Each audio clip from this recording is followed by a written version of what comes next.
Hello दोस्तों, आज हम लेकर आए हैं जनरल ऑर्गेनिक केमिस्ट्री, जिसको हम जानते हैं जीओसी के नाम से। तो प्यारे दोस्तों, जनरल ऑर्गेनिक केमिस्ट्री केमिस्ट्री का एक दरवाज़ा है। मतलब ऑर्गेनिक केमिस्ट्री की जो एबीसीडी होती है वो है हमारी जीओसी। आपको पता है हमारी क्लास 11th और 12th में बहुत सारे चैप्टर्स हैं ऑर्गेनिक केमिस्ट्री में। ठीक है, मान लो आपके पेपर में क्वेश्चन हाइड्रोकार्बन से आया है लेकिन बन नहीं रहा। क्यों? क्योंकि आपने जीओसी जनरल ऑर्गेनिक केमिस्ट्री नहीं पढ़ी, आपने ऑर्गेनिक केमिस्ट्री की एबीसीडी नहीं पढ़ी। इसका मतलब डायरेक्टली जीओसी से पेपर में क्वेश्चन नहीं आते हैं, लेकिन बाकी ऑर्गेनिक केमिस्ट्री के चैप्टर्स समझने के लिए आपको जीओसी आना चाहिए। समझ गए आप? इसका मतलब ये है कि बाकी ऑर्गेनिक केमिस्ट्री में जो आपके ऑर्गेनिक केमिस्ट्री के चैप्टर्स में जो कॉन्सेप्ट्स लगेंगे, वो आपके किससे यूज़ होंगे बेटा? जनरल ऑर्गेनिक केमिस्ट्री के कॉन्सेप्ट्स आप उन चैप्टर्स में यूज़ करोगे। ठीक है ना? तो हम ऑर्गेनिक केमिस्ट्री के बारे में जनरल जनरल बातें इस चैप्टर में करेंगे कि कोई रिएक्शन कैसे होता है, कोई रिएक्शन तेज तेज होगा या स्लो होगा। ठीक है, किस रिएक्शन में कौन सा इंटरमीडिएट बनेगा, या फिर कौन सा जो आपका इंटरमीडिएट है वो स्टेबल होगा, या फिर उस दो तीन आपके कंपाउंड्स बने, प्रोडक्ट बने, उसमें से ज़्यादा प्रोडक्ट कौन सा बनेगा, किसकी परसेंटेज ज़्यादा रहेगी। ये सारी चीज़ें हम पूरी ओवरऑल ऑर्गेनिक केमिस्ट्री में पढ़ने वाले हैं। लेकिन उसकी शुरुआत, उसको समझने से पहले हमें अच्छे से जीओसी मतलब जनरल ऑर्गेनिक केमिस्ट्री आनी चाहिए। ठीक है ना? मतलब कौन सा कंपाउंड एसिडिक होगा, बेसिक होगा, तो ऐसी बहुत सारी बातें हम जनरल ऑर्गेनिक केमिस्ट्री में देखेंगे। ठीक है ना? तो ये जनरल ऑर्गेनिक केमिस्ट्री आपकी पूरी ऑर्गेनिक केमिस्ट्री के लिए बहुत ही बेसिक फाउंडेशन है, एक तरीके से। क्लियर है? जीओसी एक बहुत ही वास्ट टॉपिक है। ठीक है, इसे पढ़ाने में किसी किसी टीचर को महीना भी लगता है। ठीक है, मैं आपको अपने वीडियोस के थ्रू मैक्सिमम कॉन्सेप्ट समझाने की कोशिश करूँगी, प्यारे प्यारे आपको क्वेश्चंस कराऊंगी, और इसके बीच में आने वाले एक्सेप्शंस भी बताऊंगी। तो जैसे जैसे हम क्वेश्चन करेंगे, आप एक एक क्वेश्चन को बहुत ध्यान से देखना, क्योंकि क्वेश्चन प्रैक्टिस से ही आपके कॉन्सेप्ट्स क्लियर होंगे। क्लियर है बात? ठीक है। और बेटा एक और बात समझ लो, जीओसी में हर कॉन्सेप्ट आपको, सॉरी, हर बात आपको समझ में आए ऐसा भी जरूरी नहीं है। इसका मतलब ये है, हमें जनरल ऑर्गेनिक केमिस्ट्री में काफ़ी चीज़ें डायरेक्टली लर्न करनी पड़ेंगी। ठीक है ना? तो आपको मैं बताते जाऊँगी कि ये चीज़ आपको लर्न करनी है, तो आपको उसमें कोई सेकंड थॉट नहीं लगाना। आप उस ऑर्डर को या फिर जो भी चीज़ मैं बताऊँगी, उसको हाइलाइट कर लेना, किसी बॉक्स में पैक करके ऊपर लिख देना, किसी को लर्न करना है, और उसको अच्छे से याद करना। मेरा एक सजेशन है कि आपको जीओसी पढ़ने से पहले थोड़ा बहुत आईयूपीएसी, ठीक है ना, ये आपको आना चाहिए, नोमेनक्लेचर आना चाहिए। इस चैप्टर में हम क्या क्या पढ़ेंगे? इस चैप्टर में हम कुछ इफ़ेक्ट्स पढ़ेंगे, जो भी मैं पढ़ाऊंगी आपको शुरुआत में। ठीक है, कुछ इलेक्ट्रॉनिक इफ़ेक्ट्स पढ़ेंगे। उसके बाद मैं आपको कुछ स्पीसीज बताऊंगी, ठीक है ना, कि रिएक्शन के बीच में क्या इंटरमीडिएट बनता है, कौन सी स्पीसी बनती है। और थर्ड नंबर पे हम पढ़ेंगे रिएक्शन मैकेनिज्म, कि किस तरीके से रिएक्शन होता है। ठीक है ना, बहुत सारे इंपॉर्टेंट रिएक्शन मैकेनिज्म है, वो हम वन बाय वन सीखते चले जाएंगे। तो मैंने आपको बताया था सबसे पहले हम क्या पढ़ेंगे? इफेक्ट्स। ठीक है ना? तो मैंने आपको बताया कि इलेक्ट्रॉन डिस्प्लेसमेंट इफेक्ट, इलेक्ट्रॉन जो है वो डिस्प्लेस कर जाएंगे अपनी ओरिजिनल पोजीशन को। जब मॉलिक्यूल में इलेक्ट्रॉन अपनी ओरिजिनल पोजीशन से हटते हैं या शिफ्ट होते हैं, तो उसे इलेक्ट्रॉन डिस्प्लेसमेंट इफेक्ट कहते हैं। ठीक है, तो हम चार इलेक्ट्रॉन डिस्प्लेसमेंट इफेक्ट पढ़ेंगे। फर्स्ट है आपका इंडक्टिव इफेक्ट, जिसको हम आई इफेक्ट भी कहते हैं। दूसरा है इलेक्ट्रोमैग्नेटिक इफेक्ट, जिसको हम ई इफेक्ट भी कहते हैं। तीसरा है हाइपर कॉन्जुगेशन इफेक्ट, जिसको हम नेथन ब्रेकर इफेक्ट भी कहते हैं। फोर्थ है रेजोनेंस इफेक्ट, जिसको हम मेसोमेरिक इफेक्ट भी कहते हैं। ठीक है, या फिर इसको आर इफेक्ट भी कहते हैं।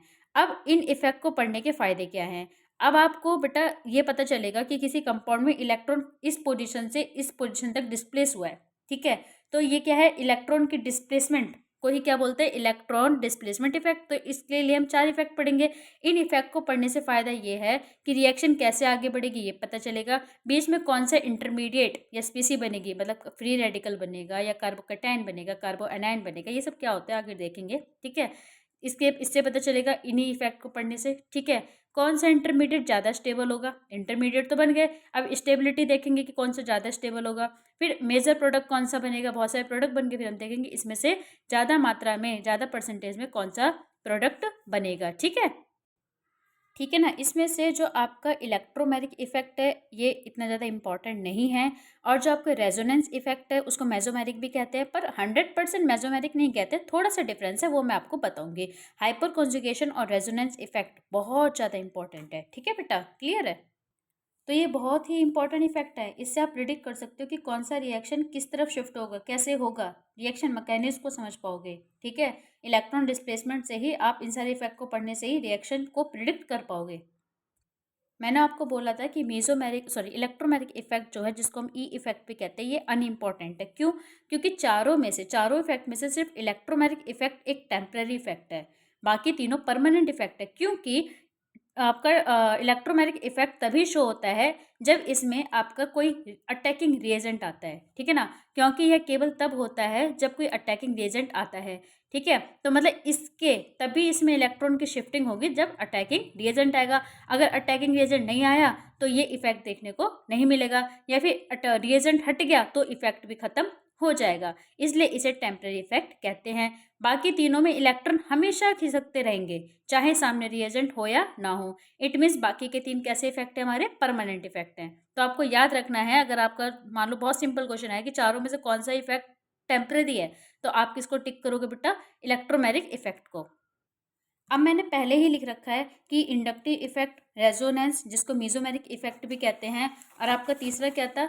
तीसरा था आपका हाइपर कॉन्जुगेशन। ये कैसे इफेक्ट है? परमानेंट इफेक्ट है। तो मैंने यहाँ ब्लू पेन से भी लिख रखा है कि क्यों है ये परमानेंट इफेक्ट। ठीक है, जैसे इसमें इलेक्ट्रोनेगेटिविटी के कारण इलेक्ट्रॉन पुलिंग पुशिंग लगातार चलता रहता है, इसलिए परमानेंट है। अब हमने ये इंडक्टिव इफेक्ट का टॉपिक नहीं पढ़ा ना, तो इसलिए आपको समझ में भी नहीं आएगा। लेकिन जब आप तीनों इफेक्ट पढ़ लोगे, इंडक्टिव, रेजोनेंस और आपका हाइपर कॉन्जुगेशन, तब आपको क्लियर हो जाएगा कि क्यों इसमें इसको हम परमानेंट कह रहे हैं। वैसे तो मैंने बता दिया कि इसमें इलेक्ट्रॉन की शिफ्टिंग हमेशा चलती रहती है। ठीक है, इलेक्ट्रॉन हमेशा शिफ्ट होते रहते हैं, इसलिए परमानेंट इफेक्ट है। क्योंकि इफेक्ट का नाम ही था कि इलेक्ट्रॉन की शिफ्टिंग, जिसमें इलेक्ट्रॉन खिसकते ही रहता है हर बार, वो परमानेंट है। ठीक है, तो क्यों इसमें इलेक्ट्रॉन हमेशा खिसक रहे हैं, ये हम टॉपिक वाइज टॉपिक जब पढ़ेंगे तब आपको ये जो लाइन्स हैं ये क्लियर हो जाएंगी। आप इसको अपने नोट्स में एज इट इज़ लिख लें, क्योंकि आपको स्क्रीन पे सब कुछ क्लियर है अच्छे से। आप नोट्स को बहुत अच्छे से प्रिपेयर करें। ठीक है, अपनी लैंग्वेज में प्रिपेयर करें।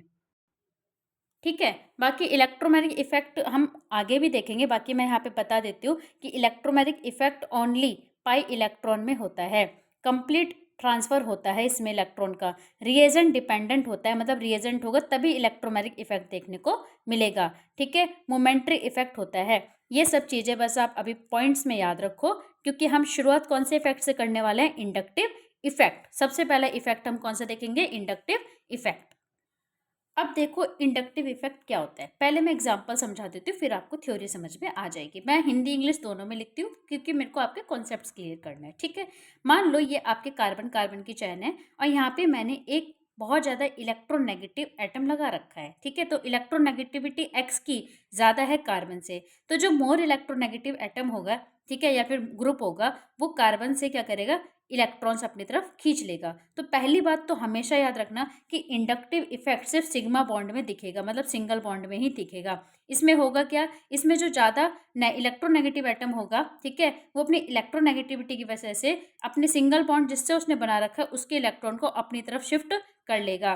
पर ये इलेक्ट्रॉन कंप्लीटली शिफ्ट नहीं होते, थोड़े से खिसक के आते हैं। ठीक है, इसलिए इस पे जो नेगेटिव चार्ज आता है वो पार्शियल आता है। ठीक है, अब इस पे ये पहले से ही नेगेटिव था, इसने थोड़ा और इलेक्ट्रॉन अपनी तरफ खींच लिया तो इस पे नेगेटिव चार्ज आ गया। ठीक है, इसका नेगेटिव चार्ज इससे चला गया, मतलब इसके इलेक्ट्रॉन इधर चलेगा, तो इस पे कौन सा चार्ज आ गया? पॉजिटिव बढ़ गया, तो इस पे पार्शियल पॉजिटिव चार्ज आ जाता है। मान लो इस केस में कार्बन ज़्यादा इलेक्ट्रोनेगेटिव है और ये इतना नहीं है, तो कार्बन क्या करेगा? वो वाई के इलेक्ट्रॉन्स को अपनी तरफ खींच लेगा, पूरी तरीके से नहीं, पार्शियली। तो इस पर पार्शियल नेगेटिव चार्ज आ जाएगा, और क्योंकि इसके इलेक्ट्रॉन चलेगा तो इस पर पॉजिटिव चार्ज बढ़ गया, तो इस पर पार्शियल पॉजिटिव चार्ज आ जाएगा। अब आप समझ जाओगे कि इंडक्टिव इफेक्ट क्या होता है। डिस्प्लेसमेंट और शिफ्टिंग ऑफ सिग्मा इलेक्ट्रॉन जो है वो शिफ्ट कर जाते हैं towards more electronegative atom of sigma bond. ठीक है, जो सिग्मा बॉन्ड से जो मोर इलेक्ट्रोनेगेटिव एटम जुड़ा हुआ है, ये तो जुड़ा हुआ है सिग्मा बॉन्ड से मोर इलेक्ट्रोनेगेटिव एटम, इसी की तरफ जो आपके इलेक्ट्रॉन से वो शिफ्ट कर जाएंगे। या फिर हम कह सकते हैं जब किसी सिग्मा बॉन्ड में एक एटम ज़्यादा इलेक्ट्रोनेगेटिव होता है, सिग्मा बॉन्ड में एक एटम ज़्यादा इलेक्ट्रोनेगेटिव होता है, तो वह बॉन्ड के इलेक्ट्रॉन को अपनी तरफ थोड़ा सा खींच लेता है। ठीक है, इसको बोलते हैं पार्शियल डिस्प्लेसमेंट, कि पूरा डिस्प्लेसमेंट नहीं हुआ, थोड़ा सा डिस्प्लेसमेंट हुआ है। ऐसा होने से पार्शियल चार्जेस का डेवलपमेंट होता है। ठीक है, तो इंडक्टिव इफेक्ट में केवल सिग्मा इलेक्ट्रॉन्स इन्वॉल्व होते हैं, ये बात इंपॉर्टेंट है, पाई इलेक्ट्रॉन्स इन्वॉल्व नहीं होते। ठीक है, इलेक्ट्रॉन इफेक्ट परमानेंट होता है, ये इफेक्ट परमानेंट होता है, इसका मतलब ये हमेशा खिसकते रहते हैं, ये चीज़ चलती रहती है। डिस्प्लेसमेंट भी पार्शियल होता है और पार्शियल चार्ज डेवलप होते हैं। आपको होपफुली समझ में आया होगा, ठीक है ना। तो अगर बॉन्ड में इलेक्ट्रोनेगेटिविटी का डिफरेंस देखने को मिलता है तो वहाँ पे जो मोर इलेक्ट्रोनेगेटिव एटम होता है वो अपनी तरफ इलेक्ट्रॉन्स को, सिग्मा इलेक्ट्रॉन्स को खींच लेता है थोड़ा सा, ठीक है। तो उसको क्या बोलते हैं बेटा, इलेक्ट्रॉन विड्रॉइंग ग्रुप। जो ज़्यादा शक्ति रखता है इलेक्ट्रॉन को खींचने की उसको बोलते हैं इलेक्ट्रॉन विड्रॉइंग ग्रुप। अगर कोई ग्रुप कार्बन चैन से इलेक्ट्रॉन्स अपनी तरफ खींचता है तो उसे बोलते हैं इलेक्ट्रॉन विड्रॉइंग ग्रुप। ई मतलब इलेक्ट्रॉन, डब्ल्यू मतलब विड्रॉइंग, जी मतलब ग्रुप, ठीक है। ऐसे ग्रुप को -I ग्रुप भी कहते हैं। अब इलेक्ट्रॉन डोनेटिंग ग्रुप क्या होता है, अगर कोई ग्रुप कार्बन चैन को इलेक्ट्रॉन डेंसिटी दे देता है, मतलब कार्बन चैन को इलेक्ट्रॉन डेंसिटी दे देता है, जैसे इस केस में क्या था कि वाई ग्रुप जो था, ठीक है, उसने अपने इलेक्ट्रॉन कार्बन चैन को दे दिए, ठीक है। तो ये कैसा ग्रुप हुआ, इलेक्ट्रॉन डोनेटिंग ग्रुप। इसने अपने इलेक्ट्रॉन्स को डोनेट कर दिए, इसलिए इसमें नेगेटिव चार्ज आ गया, ठीक है। तो यही चीज़ है, अगर कोई ग्रुप कार्बन चैन को इलेक्ट्रॉन डेंसिटी दे देता है तो उसे इलेक्ट्रॉन डोनेटिंग ग्रुप कहते हैं। ऐसे ग्रुप को +I ग्रुप भी कहते हैं, ठीक है। तो दो टाइप के इंडक्टिव इफेक्ट देखने को मिले। अगर कार्बन चैन से कोई एटम इलेक्ट्रॉन खींच लेता है तो -I इफेक्ट आता है, और अगर कार्बन चैन को कोई एटम इलेक्ट्रॉन दे देता है तो +I इफेक्ट कहते हैं, ठीक है। अगर जो ले लेता है एटम उसको इलेक्ट्रॉन विड्रॉइंग ग्रुप कहते हैं, उसने विड्रॉ कर लिया इलेक्ट्रॉन, ठीक है। और जो दे देता है उसे बोलते हैं इलेक्ट्रॉन डोनेटिंग ग्रुप, उसने इलेक्ट्रॉन डोनेट कर दिया, ठीक है।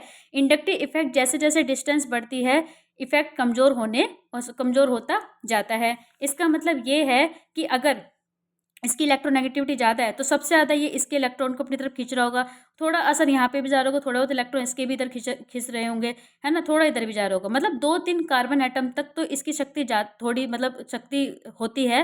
पहले सबसे ज़्यादा इस पर होगी, फिर थोड़ी कम होगी, फिर बहुत कम हो जाएगी, लेकिन 4th-5th तक इसकी औकात नहीं होती कि ये अपनी तरफ इलेक्ट्रॉन को खींच पाए। तो यही लाइन बेटा यहाँ पे लिखी हुई है कि इंडक्टिव इफेक्ट जैसे जैसे डिस्टेंस बढ़ती है इफेक्ट कमजोर होता जाता है। जनरली 2 से 3 कार्बन बाद बहुत वीक हो जाता है। इतनी बात आपको क्लियर हो गई, समझ में आ गया। मान लो ये कंपाउंड है, ठीक है, तो आपको पता है ये ज़्यादा मतलब इलेक्ट्रोनेगेटिव है, तो ये इलेक्ट्रॉन को विड्रॉ कर लेगा, ले लेगा इसके, तो ये इलेक्ट्रॉन को ले लेगा, इस पर पार्शियल नेगेटिव चार्ज है क्या, क्योंकि इलेक्ट्रॉन पे नेगेटिव चार्ज होता है, तो थोड़ा सा और बढ़ गया। इस पर पार्शियल पॉजिटिव चार्ज है क्योंकि इसका इलेक्ट्रॉन का इफेक्ट कम हो गया तो पॉजिटिव चार्ज आ गया। अब इस पर इलेक्ट्रॉन की कमी हो गई तो ये क्या करेगा, ये अपने पीछे वाले से इलेक्ट्रॉन खींचेगा, तो इस पर भी क्या आ जाएगा, पार्शियल पॉजिटिव चार्ज। तो इस पर पॉजिटिव चार्ज आ गया, किस पर आ गया, इस पर, तो ये पीछे वाले के इलेक्ट्रॉन खींचेगा, मतलब इसके, है ना, उतने नहीं शिफ्ट करा पाएगा जितने एक्स ने मतलब इस उतने इलेक्ट्रॉन ये अपनी तरफ शिफ्ट नहीं करा पाएगा कार्बन, जितने इलेक्ट्रॉन इसके एक्स ने शिफ्ट अपनी तरफ करा लिए, ठीक है। तो इसमें हम समझ गए। तो यहाँ इस केस में, इस वाले केस में देखो, इसमें एक्स की इलेक्ट्रोनेगेटिविटी ग्रेटर है कार्बन से, तो इसमें भी ये हो रहा है। इसने मतलब यही वाला केस था, तो इसने इलेक्ट्रॉन अपनी तरफ खींच लिए, एक्स ने सी के इलेक्ट्रॉन अपनी तरफ खींच लिए, तो इसके पास कम होगा, इसने इसके खींच लिए, तो इस पर डेल प्लस चार्ज आ गया, तो इस पर 2 डेल प्लस चार्ज आ गया, ठीक है। मान लो इस केस में वाई की इलेक्ट्रोनेगेटिविटी जो है वो कम है कार्बन से, मतलब कार्बन की इलेक्ट्रोनेगेटिविटी ज़्यादा है, तो कार्बन क्या करेगा, कार्बन जो है इसके इलेक्ट्रॉन अपनी तरफ खींच लेगा, कार्बन ने इसके इलेक्ट्रॉन अपनी तरफ खींच लिए, ठीक है, ठीक है। तो फिर ये इसके इलेक्ट्रॉन थोड़े बगल वाले के पास, अपने बगल वाले ने अपनी तरफ शिफ्ट कर लिए, उतने नहीं कि जितने इसके पास इलेक्ट्रॉन, जितने इसने इससे इलेक्ट्रॉन ले लिए थे, थोड़े से इलेक्ट्रॉन इसके पास भी आ गए, थोड़े से इसके पास भी आ गए, और 2-3 कार्बन तक की इलेक्ट्रॉन शिफ्टिंग दिखती है। उसके बाद ये मतलब शिफ्टिंग, हमें ये इफेक्ट देखने को नहीं मिलता है, ठीक है। अब आपका सवाल ये होना चाहिए, हम इंडक्टिव इफेक्ट क्यों पढ़ते हैं, ठीक है। तो बेटा ऑर्गेनिक केमिस्ट्री में जो न्यूट्रल स्पीसीज होती है, न्यूट्रल मतलब जिस पे चार्ज नहीं होता, वो जनरली स्टेबल होती हैं, ठीक है। लेकिन जो आपकी चार्ज स्पीसीज होती है, जैसे कि कार्बोकैटायन, कार्बोनाइन, मतलब किसी पे पॉजिटिव चार्ज है किसी पे नेगेटिव चार्ज है, तो वो कंपेरेटिवली अनस्टेबल होती है, क्योंकि चार्ज जो है वो एक ही एटम पर कंसंट्रेटेड रहता है, ठीक है। और अगर चार्ज एक ही एटम पर कंसंट्रेटेड रहेगा ना तो इनस्टेबिलिटी आएगी, अनस्टेबिलिटी, मतलब वो स्टेबल नहीं रहेगा, तो चार्ज को कराना पड़ता है मूव, और चार्ज को मूव कराने के लिए हम पढ़ते हैं इंडक्टिव इफेक्ट, ठीक है। तो चार्ज डिस्पर्जल, मतलब चार्ज का जितना डिस्पर्जल होगा, चार्ज जितना इधर उधर फैलेगा, उतनी ज़्यादा स्टेबिलिटी होगी। अगर चार्ज कंसंट्रेटेड रहता है तो वह कंपाउंड बेटा अनस्टेबल रहता है, और कोई भी जिंदगी में भी इंसान अनस्टेबल नहीं रहना चाहता, सब स्टेबिलिटी चाहते हैं, इसलिए चार्ज जो है वो मूव करता है। तो आपको मेन मुद्दा समझ में आ गया कि जो मतलब अगर चार्ज डिस्पर्जल रहता है, मतलब मूव करता है, तो वह कंपाउंड स्टेबल होता है, और अगर चार्ज एक ही जगह इकट्ठा रहता है, कंसंट्रेटेड रहता है, तो वो जो कंपाउंड है वो अनस्टेबल रहता है। जैसे कि एग्जांपल देखते हैं, ठीक है। FCH2CO negative, ClCH2CO negative, PrCH2CO negative, ICH2CO negative. हमें स्टेबिलिटी ऑर्डर बताना है कि इनमें से कौन सा कंपाउंड ज़्यादा स्टेबल है, ठीक है। अब आप जानते हैं कि फ्लोरीन, क्लोरीन, ब्रोमीन, आयोडीन, ये सभी क्या हैं, इलेक्ट्रोनेगेटिव कार्बन से ज़्यादा है, मतलब इनकी इलेक्ट्रोनेगेटिविटी कार्बन से ज़्यादा है। तो ये सारे इलेक्ट्रॉन विड्रॉइंग ग्रुप है, ठीक है। ये कैसे इलेक्ट्रॉन विड्रॉइंग ग्रुप है, मतलब ये इलेक्ट्रॉन्स को खींचेंगे, ठीक है। तो अभी ये जो माइनस का चार्ज है कंसंट्रेटेड था, तो कंपाउंड अनस्टेबल था। लेकिन फ्लोरीन की इलेक्ट्रोनेगेटिविटी क्लोरीन से ज़्यादा है, क्लोरीन की ब्रोमीन से ज़्यादा है, ब्रोमीन की आयोडीन से ज़्यादा है। तो सबसे ज़्यादा इलेक्ट्रॉन को मूवमेंट कौन करा पाएगा, फ्लोरीन। तो जिसका जो ज़्यादा मूवमेंट करा पाता है, इलेक्ट्रॉन को डिस्पर्सल ज़्यादा करा पाता है, वो कंपाउंड स्टेबल रहता है। तो सबसे ज़्यादा स्टेबल कौन सा कंपाउंड हुआ, ए, फिर बी, फिर सी और फिर डी, ठीक है ना। तो यही लिखा है मैंने कि फ्लोरीन, क्लोरीन, ब्रोमीन, आयोडीन सबकी इलेक्ट्रोनेगेटिविटी कार्बन से ज़्यादा है, तो सब इलेक्ट्रॉन विड्रॉइंग ग्रुप है, मतलब -I इफेक्ट दिखेगा। ज़्यादा इलेक्ट्रॉन का डिस्पर्जल फ्लोरीन कराएगा, इस कंपाउंड में चार्ज कम कंसंट्रेटेड होगा, मतलब फर्स्ट कंपाउंड में चार्ज कंसंट्रेशन एक जगह बहुत कम, मतलब एक जगह कंसंट्रेटेड कम होगा। क्यों? क्योंकि फ्लोरीन जो है वो बहुत इलेक्ट्रोनेगेटिव है, चार्ज को अपनी तरफ खींचेगा, मतलब उसका मूवमेंट कराएगा। तो सबसे ज़्यादा स्टेबिलिटी भी किस पे होगी, ए वाले की होगी। तो हमें पता है इलेक्ट्रोनेगेटिविटी में फ्लोरीन ज़्यादा इलेक्ट्रोनेगेटिव है, फिर क्लोरीन, फिर ब्रोमीन, फिर आयोडीन। इसी वजह से जो -I इफेक्ट का ऑर्डर देखने को मिलेगा वो ABCD, मतलब ये स्टेबिलिटी ऑर्डर है। मतलब ए कंपाउंड ज़्यादा स्टेबल होगा बी के कंपैरिजन में, बी ज़्यादा स्टेबल होगा सी के कंपैरिजन में, सी ज़्यादा स्टेबल होगा डी के कंपैरिजन में। तो ज़्यादा इलेक्ट्रोनेगेटिविटी है, अगर कोई एटम ज़्यादा इलेक्ट्रोनेगेटिव है तो वह इलेक्ट्रॉन को ज़्यादा खींचेगा, उसमें इंडक्टिव इफेक्ट ज़्यादा होगा। क्लियर है? क्योंकि इंडक्टिव इफेक्ट का मतलब ये था इलेक्ट्रॉन को क्या कराना, मतलब हम इलेक्ट्रॉनिक इफेक्ट पढ़ रहे हैं, इसका मतलब इलेक्ट्रॉन को शिफ्ट कराना। तो सबसे ज़्यादा शिफ्टिंग इलेक्ट्रॉन की वो करा पाएगा जिसकी इलेक्ट्रोनेगेटिविटी ज़्यादा होगी। क्लियर है? मैं आपसे ये नहीं कह रही कि -I जो ग्रुप है या फिर इलेक्ट्रॉन विड्रॉइंग ग्रुप है वो हमेशा कंपाउंड में स्टेबिलिटी ही लाएगा। मान लो ये है, इसमें CO के पास प्लस चार्ज है, मतलब प्लस का मतलब इसके पास इलेक्ट्रॉन की वैसी कंगालियाँ है, और फ्लोरीन लग गया, फ्लोरीन तो भैया इलेक्ट्रॉन खींचेगा, बहुत इलेक्ट्रोनेगेटिव एलिमेंट है, अब वो इससे और इलेक्ट्रॉन खींचेगा, बेचारे के पास वैसे ही नहीं थे, तो ये कंपाउंड कैसा हो जाएगा, अनस्टेबल हो जाएगा। तो -I इफेक्ट से हमेशा स्टेबिलिटी बढ़े ज़रूरी नहीं, स्टेबिलिटी घट भी सकती है, ठीक है। तो यहाँ पॉजिटिव चार्ज है स्पीसी पर, वह इलेक्ट्रॉन देना नहीं चाहेगा, ये इलेक्ट्रॉन देना नहीं चाहेगा, वैसे ही कंगाल है, और फ्लोरीन इलेक्ट्रॉन लिए जा रहा है, तो उसका प्लस चार्ज जो है वो बढ़ता चला जाएगा, ठीक है। इलेक्ट्रॉन लेता जाएगा, ये प्लस हो जाएगा, फिर +2 +3, ठीक है, और स्टेबिलिटी कम होती जाएगी। तो आप ये समझ गए कि -I ग्रुप मतलब इलेक्ट्रॉन विड्रॉइंग ग्रुप क्या करता है, कार्बन की चेन से इलेक्ट्रॉन को अपनी तरफ विड्रॉ करा लेता है, इलेक्ट्रॉन का डिस्प्लेसमेंट करा देता है। तो हमें ऑर्डर समझना पड़ेगा -I इफेक्ट का, ठीक है। मतलब हमें इलेक्ट्रॉन विड्रॉइंग ग्रुप के इफेक्ट मतलब ऑर्डर देखना पड़ेगा, ये आपको याद करना है, ये सब लर्न करना है बेटा, ठीक है।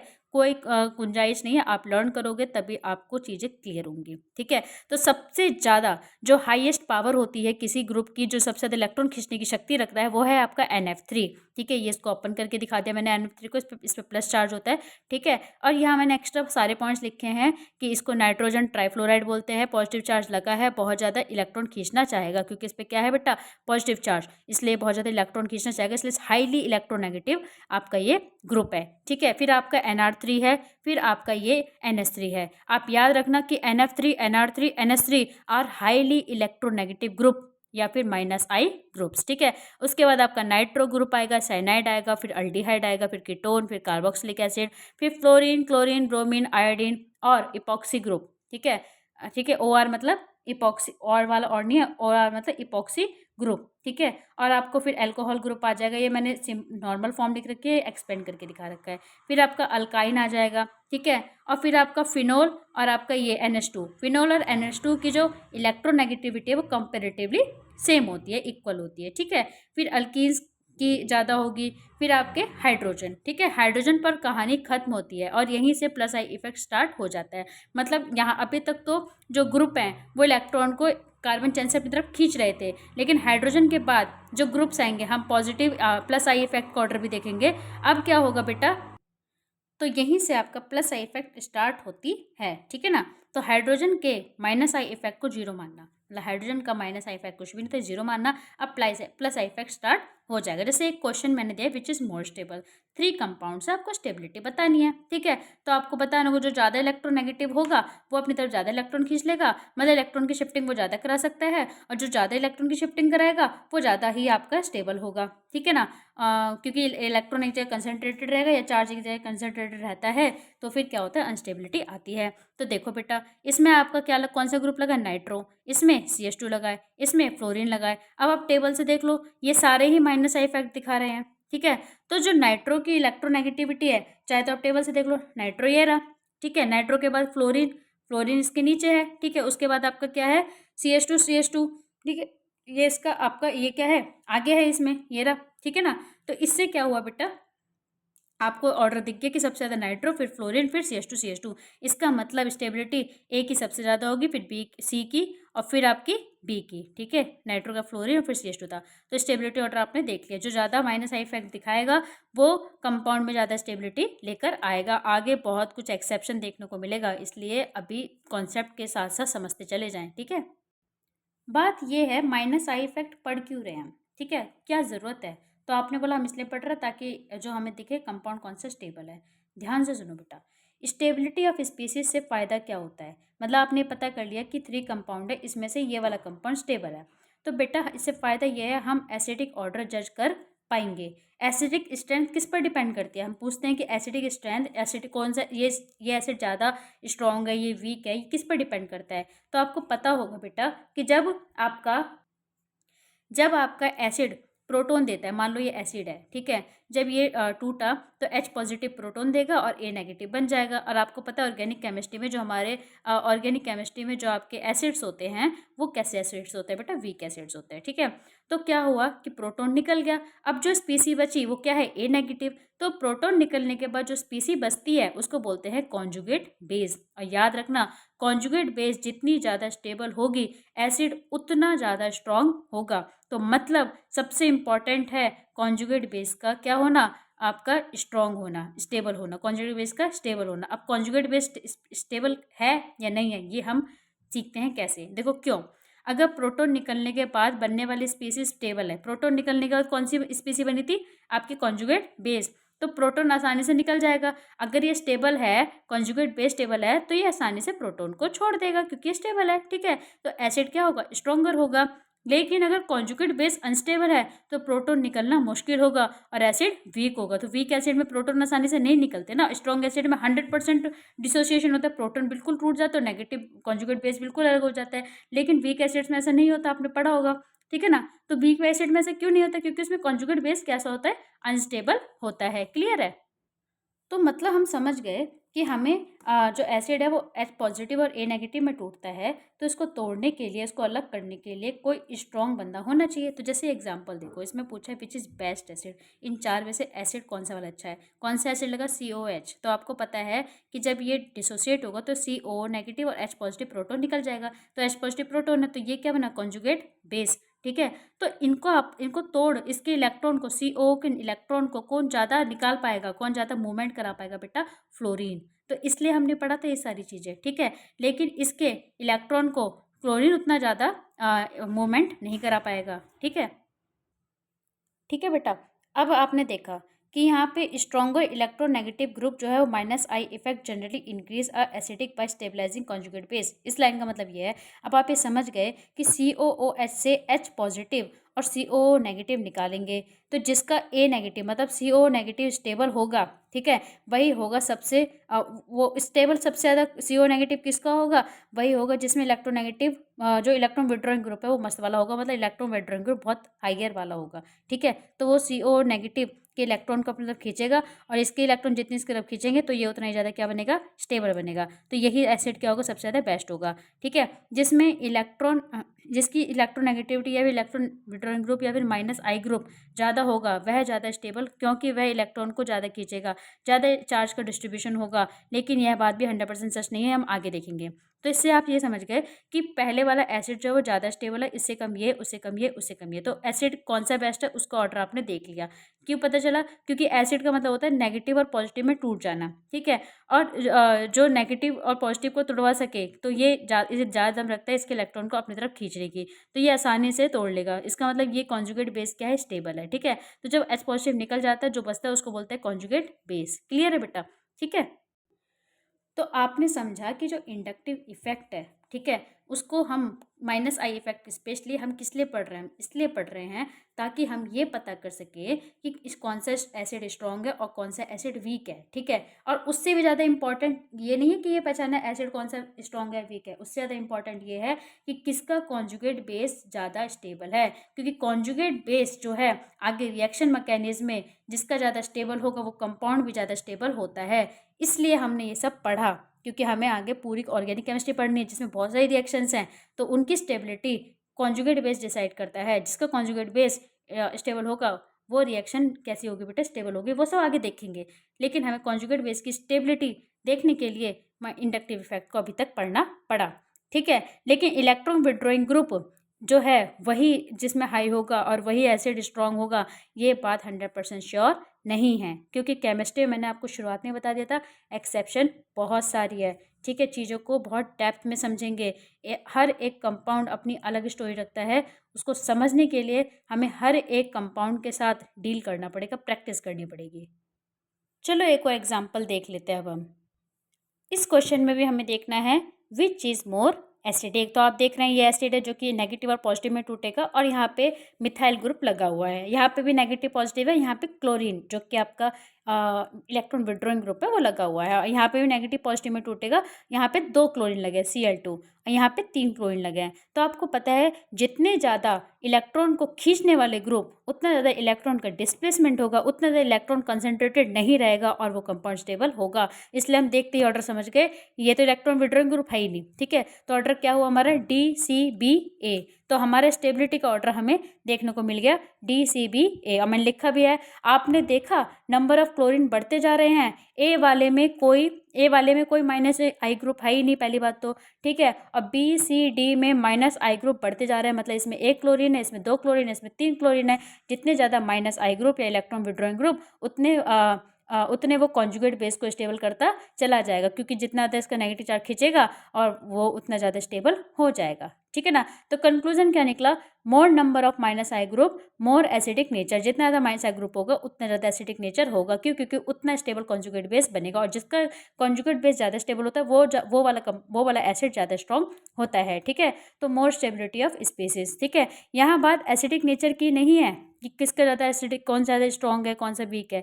यहाँ ऑब्जर्व करने वाली बात यह है कि माइनस आई से स्टेबिलिटी मिल रही है कॉन्जुगेट बेस को। मैंने बोला ना कॉन्जुगेट बेस को स्टेबिलिटी मिलनी चाहिए। जो स्पीसी बनी है, ठीक है, H पॉजिटिव निकलने के बाद कौन सी स्पीसी बनी थी बेटा, कॉन्जुगेट बेस। ठीक है, वह स्टेबल है ड्यू टू माइनस आई। तो वो स्पीसी किसकी वजह से स्टेबल है, माइनस आई की वजह से, इन ग्रुप्स की वजह से, माइनस आई ग्रुप की वजह से।